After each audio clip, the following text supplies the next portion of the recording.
నమస్తే. ఇన్నాళ్ళు నన్ను సపోర్ట్ చేస్తూ, ఎంకరేజ్ చేస్తూ మీ ప్రేమని నాకు అందిస్తున్న ప్రతి ఒక్కరికి కృతజ్ఞతలు. అలాగే ఈ వీడియో కూడా ఖచ్చితంగా మీకు ఉపయోగపడుతుంది. లైక్, షేర్ అండ్ సబ్స్క్రైబ్ చేసి మీ సపోర్ట్‌ని నాకు అందించండి. అలాగే ఈ వీడియో పట్ల మీకున్న అభిప్రాయాన్ని కామెంట్ సెక్షన్‌లో కామెంట్ చేసి తెలియజేయండి. ఇప్పుడు వీడియోని చూద్దాం. నమస్తే. Welcome to our channel. నేను పద్మిని. ప్రస్తుతం మనతో పాటు ప్రముఖ ఆధ్యాత్మికవేత్త, సూర్య ఉపాసకులు, sun spiritual society founder Vikramaditya garu ఉన్నారు. మాట్లాడదాం. సార్ నమస్తే సార్. సూర్యోస్మి తల్లి. సార్, ఆషాఢ మాసం ప్రారంభం కాబోతోంది. ప్రారంభంతోటే గుప్త నవరాత్రులుగా పిలువబడేటటువంటి నవరాత్రులు, వరాహి నవరాత్రులు మొదలు కాబోతున్నాయి. అలాగే తెలంగాణ రాష్ట్రంలో అత్యంత అద్భుతంగా జరుపుకునేటటువంటి పండగ బోనాల్. బోనాల్ పండగ అంటే ఒక ఎనర్జీ, బోనాల్ పండగ అంటే ఒక ఆనందం. ఇక్కడ ఉన్న వాళ్ళు మాత్రమే దాన్ని ఖచ్చితంగా పరిపూర్ణంగా ఎంజాయ్ చేస్తారు. వారానికి ఒక ప్రాంతంలో అమ్మవారికి ఎండ్ ఆఫ్ ది డే కృతజ్ఞతని ఆవిష్కరించడమే ఈ పండగ యొక్క మెయిన్ మోటో. ఎప్పుడో 100 ఏళ్ల క్రితం వచ్చినటువంటి జబ్బుని తగ్గించినందుకు ఇప్పటికీ అమ్మవారికి గ్రాటిట్యూడ్ ని చూపించడం ఎప్పటికీ చూపిస్తారు కూడా. అద్భుతమైన కల్చర్ కదా, మర్చిపోకుండా ఉండేటటువంటి పరిస్థితి అదొకటి. అలాగే త్రిపుష్కర యోగంతో మొదలయ్యేటటువంటి ఒక మాసంగా చెప్పుకోవచ్చు. ఆ రోజు త్రిపుష్కర యోగం ఉంది కాబట్టి ఇంత స్పెషల్ గా వస్తుంది. మరి వారాహి నవరాత్రులు చేసుకోవద్దు అని చెప్పేవాళ్ళు ఎలాగో ఉదరగొడుతూనే ఉన్నారు, చేసుకోవచ్చు అని చెప్పేవాళ్ళు ఎలా చేసుకోవచ్చో చెప్తున్నారు. అసలు ఇంతకీ వారాహి నవరాత్రులు ఎలా చేసుకోమంటారు? అదే ఇప్పుడు గుప్త నవరాత్రులు అని చెప్పబడింది. మీరు ఎప్పుడన్నా కాశీ వెళ్ళారా? అక్కడ వారాహి అమ్మవారిని దర్శించారా? లేదు, పైనుంచి మాత్రమే చూపిస్తారు కదా. ఎందుకు డైరెక్ట్ గా చూడకూడదు? గుప్తంగా ఉంచాలి అంటే కొన్ని, అంటే మనకి వైదికంగా చేసుకోవడానికి కొన్ని విధులు ఆదిశంకరాచార్యులు వాళ్ళు చెప్పారు. అంతకు పూర్వం కూడా ఉండేవి. ఇవన్నీ ఏమవుతాయంటే కన్ఫ్యూజన్ చేస్తున్నాయి కాబట్టి కొన్ని వాటిని పక్కన పెట్టి ఉన్న వాటిలో వీటిని వాడుకోండి అన్నారు. ఇప్పుడు వెలుగులోకి వచ్చింది. దాంతో అంటే ఇప్పుడు చేయకూడదు అంటే వారాహిని కాశీ వెళ్ళినప్పుడు కూడా అమ్మవారిని మనం దర్శనానికి కూడా వెళ్ళకూడదు. దానికి ఒక ఇట్లా పైనుంచి మాత్రమే చూస్తాం, డైరెక్ట్ గా పాదాలు ఒక చోట నుంచి శిరస్సు ఒక చోట నుంచి చూస్తాం. అంటే ఆవిడ అంటే గుప్తము అన్నారంటే చాలా జాగ్రత్తగా ఉండండి అని చెప్పడం. అంటే ఇప్పుడు ఎవరు పడితే వాళ్ళు మన ఇష్టం వచ్చినట్లు చేసేస్తున్నాం.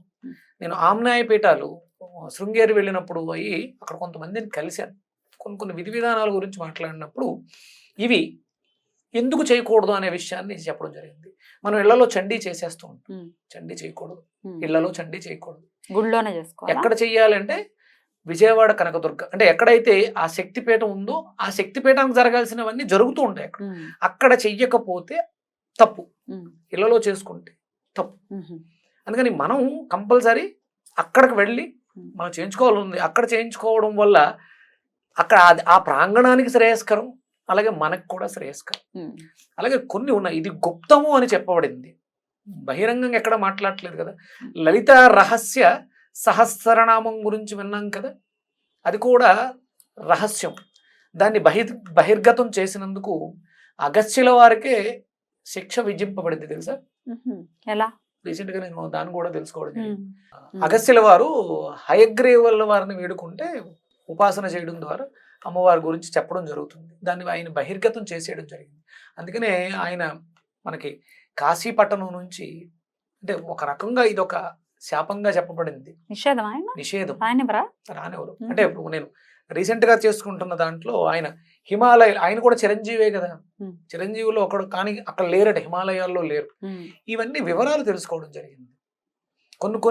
కొన్ని కార్యక్రమాలు వాళ్ళకి సంబంధించిన వాళ్ళు మాత్రమే చేయాలి. గాయత్రి ఉపాసకులు సెపరేట్గా ఉంటారు. గాయత్రి వాళ్ళు అనుష్ఠానం చేసుకుని మంత్రం చేస్తూ ఉంటారు. అలాగే ఇప్పుడు మనం దేవీ నవరాత్రులు, అది గుప్త నవరాత్రులు కాదు, అందరం కూడా మాట్లాడుకుంటాం, అందరం కూడా వీధుల్లో ఉత్సవాలుగా కూడా చేసుకుంటాం. ఇవి ఉత్సవాల్లో చేయడానికి నిషిద్ధం. దీనికి కంపల్సరీ నియమనిష్టలతో భక్తి శ్రద్ధలతో ఒక పీఠాలు, దానికోసం కేటాయించబడినటువంటి పీఠాలు. నాకు తెలిసి మన రెడ్ టీవీ స్టార్ట్ అయిన దగ్గర నేను ఫస్ట్ టైం వైజాగ్ వెళ్ళాను. అంటే ఇప్పటికీ నేను 2 సార్లు వెళ్ళడం జరిగింది, ఇది 3వసారి. ఇప్పుడు కూడా వెళ్తున్నాను. నేను వారాహి నవరాత్రుల్లో పాల్గొంటున్నాను. శ్యామలానంద గారు చేస్తుంటారు వైజాగ్. ఆయన వారాహి ఉపాసకులే, ఆయన రెగ్యులర్ గా అవే చేస్తూ ఉంటారు. ప్రతి నిత్యం కూడా ఎక్కడో చోట ఆయన చేస్తూనే ఉంటారు. ఈ సంవత్సరం కూడా నేను వెళ్తున్నాను. నేను వెళ్ళటం కొత్త. ఇప్పుడు అంబుబాచి మేళా జరిగింది, మొన్న వెళ్ళొచ్చారు అందరూ. విశేషంగా అక్కడ కార్యక్రమాలు జరగడం, అమ్మవారు అనుగ్రహాన్ని పొందడం. అంటే ఎవరైతే అనుష్ఠాన పరులు ఉంటారో అక్కడికి వెళ్ళి మనం దాన్ని ఒక దీక్షగా తీసుకుని వాటిలో పార్టిసిపేట్ చేయటం శ్రేయస్కరం. అంటే ఇది గుప్తము అన్నారు కాబట్టి అంతే నిగూఢంగా మనకి దర్శనం తెల్లవారుజామున ఉంటుంది, ఎప్పుడు పడితే అప్పుడు దర్శనం కూడా ఉండదు. వరాహిది అంటే కొన్ని దేవతలకి కొన్ని నియమ నిబంధనలు పెట్టడం జరిగింది. మీకు అక్కడ కాలభైరవుడు ఇబ్బంది, మనం భయంకరంగా మాట్లాడుకుంటాం, కానీ నిత్యం దర్శనం ఉంటుంది. ఇక గణపతులు అంటే మనం చెప్పక్కర్లేదు. ఇక్కడ వారాహి అన్నప్పుడు ఆవిడ చాలా శక్తివంతురాలు. ఎందుకంటే సో ఇంట్లో అసలు చేయొద్దని చెప్తున్నారా మీరు? ఇళ్ళలో మాత్రం ఇవి చెయ్యకండి. దండం పెట్టుకోకూడదు కూడా, అమ్మవారి ఫోటో పెట్టుకోవడం, దండం పెట్టుకోవడం. ఇక అంటే ఇప్పుడు మనం మూర్తుల గురించి మాట్లాడుకుంటున్నాం, ఒక విగ్రహాన్ని తీసుకొచ్చేసి పెట్టేస్తే పటం, చిత్రపటం, విగ్రహం దానికి ఇబ్బంది ఏమీ లేదు. పటం పెట్టుకుని అమ్మవారిని ఇప్పుడు భూ సంబంధించిన ఇబ్బందులు చాలా మంది ఫేస్ చేస్తున్నారు. ఆర్థిక పరం అయితే చెప్పనే పని లేదు, బోల్డ్ ఎంతమంది. డెఫినెట్ గా లక్ష్మీదేవికి మరో రూపమే వారాహి. మనకు తెలుసు వరాహమూర్తికి శక్తి స్వరూపం అని కూడా చెప్తూ ఉంటారు. మరి లక్ష్మీదేవిని అలా కొలవటం అంటే ప్రత్యేకంగా నవరాత్రుల్లో మన ఇంట్లో మనం కొలవటం అనేది తప్పంటారా? అంటే ఆ విగ్రహాన్ని తీసుకొచ్చి ఆ రూపంలో పెట్టి కొలవటం అంటే ఇప్పుడు నేను విగ్రహం చిత్రపటమే, పటాలు చాలా పెట్టుకుంటాం అమ్మా, పటాలు చాలా ఉంటాయి. అంటే ఇప్పుడు ఒక 5-6 సంవత్సరాల క్రితం ఈ నవరాత్రుల గురించి మనం పెద్దగా మాట్లాడుకోలేదు. ఎప్పుడో ఆదిశంకరాచార్యుల వారు ఒక 74 అవైదిక మతాలని పక్కన పెట్టి ఒక పంచాయతన పూజా విధానాన్ని అంటే గృహస్థు చేసుకోవడానికి, నేను చేయడం తప్పనట్ల, ఆశ్రమ ధర్మాలు ఉంటాయి, ఆ ధర్మం ప్రకారం వారు ఆ విధులు నిర్వర్తించాలి. ఇప్పుడు ఎవరో చెయ్యకపోతే అప్పుడు ఆయన ఖండించినది అక్కడ నుంచి ఇక్కడ వరకు ఇది ఎలా వచ్చింది, ఆ గ్రంథాలు ఎలా ఉన్నాయి, ఇవన్నీ కూడా గ్రంథ నిక్షిప్తం ద్వారా తెలుసుకుని జనాలకి మంచి చెయ్యాలి. లేకపోతే జనం ఏదో డెఫినెట్లీ ఆ ఉద్దేశంతో కొంత బయటకు వచ్చింది. కొంత నండూరి శ్రీనివాస్ గారు ప్రత్యేకంగా వరాహి గురించి గత 3 సంవత్సరాలుగా మనం చూస్తూనే ఉన్నాం. వారు చెప్పటం అంటే సాత్విక పద్ధతిలోనే, ఎప్పుడు ఎవరు మనమైనా వారైనా ఎవరైనా వామాచారం జోలికే వెళ్ళరు, ఎవరూ చెప్పరు బహిర్గతంగా వామాచార పద్ధతుల్లో చేయండి. సాత్వికంగా, నేను అడిగింది కూడా అదే, సాత్వికంగా అమ్మవారిని పూజించచ్చా అనేదే నా ప్రశ్న. చెయ్యండి. అంటే ఇళ్లలో చేయకూడదు ఇలాంటివి, అంటే గుప్తము అనేవి చెప్పబడి ఉన్నాయి. మనకి లలిత ఉందమ్మా, లలిత పారాయణం చేసుకుంటాం, లక్ష్మీ అష్టోత్తరం ఉంది, లక్ష్మీ సహస్ర. End of the day Lakshmi Devi కోసమే కదా. ఇప్పుడు మనం కుబేరుడు పూజ చేస్తాం, లక్ష్మీదేవి కోసమే. మళ్ళీ కుబేరుడు మరి యక్షరాజు అయినప్పటికీ పెట్టుకుంటున్నాం. అంటే ఇంకా మీరు పర్ఫెక్ట్ గా లక్ష్మీదేవినే ఇచ్చినప్పుడు అమ్మవారిని మనం లక్ష్మీ పంచాయతంలో మధ్యలో పెట్టుకుని లక్ష్మీదేవిని చేసుకుంటాం. అక్కడ మనకి ఎక్కడ ఇబ్బంది లేదు. విష్ణుమూర్తి మనం ఇంతకుముందు ఎపిసోడ్లో కూడా చేసాం, విష్ణుమూర్తి లేనిదే లక్ష్మీదేవి ఉండదు, స్థిర నివాసం ఉండదు, రాదు. మనం ఇవన్నీ చేసుకోవడానికి అవకాశం ఉంది. నేను రీసెంట్గా కర్ణాటక వెళ్ళినప్పుడు జ్యేష్ఠలక్ష్మి ఆవిడకు ఒక దేవాలయం, అక్కడ శనేశ్వర్ల వారికి జ్యేష్ఠదేవికి కళ్యాణాలు కూడా నిర్వర్తిస్తూ ఉన్నారు. ఆవిడ లేకపోతేనే కదా ఈవిడ వచ్చేది. అందుకని మనం ఆవిడని అమ్మ నువ్వు వెళితే, అంటే ఈ ఆషాఢ మాసంలో నువ్వు వెళితే శ్రావణ మాసంలో అమ్మవారు వస్తుందని పిలుచుకోవడానికి ఇది ఆషాఢాన్ని అంత శ్రద్ధగా భక్తి శ్రద్ధలతో పూజ చెయ్యండి.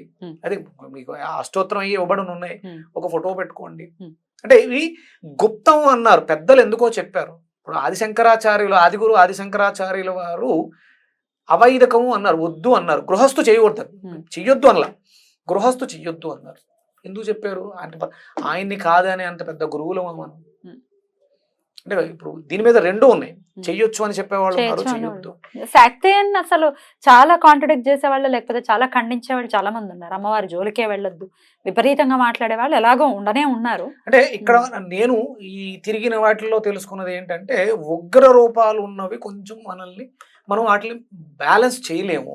ఆ శక్తుల్ని, అది శక్తి, దాన్ని మనం బ్యాలెన్స్ చేయడానికి ఆ శక్తి మనకి సరిపోదు. మనం గృహస్థు ఆశ్రమ ధర్మం, చిన్న పొరపాటు చేసిన పనిష్మెంట్ పెద్దగా ఉంటుంది. మన ఇంట్లో మనకరంటే కదా అని చెప్పేసి ముట్టుకుంటే చెక్కట్టుకుంటూ ఉండదుగా, దాని ప్రభావాన్ని అది చూపించేస్తుంది.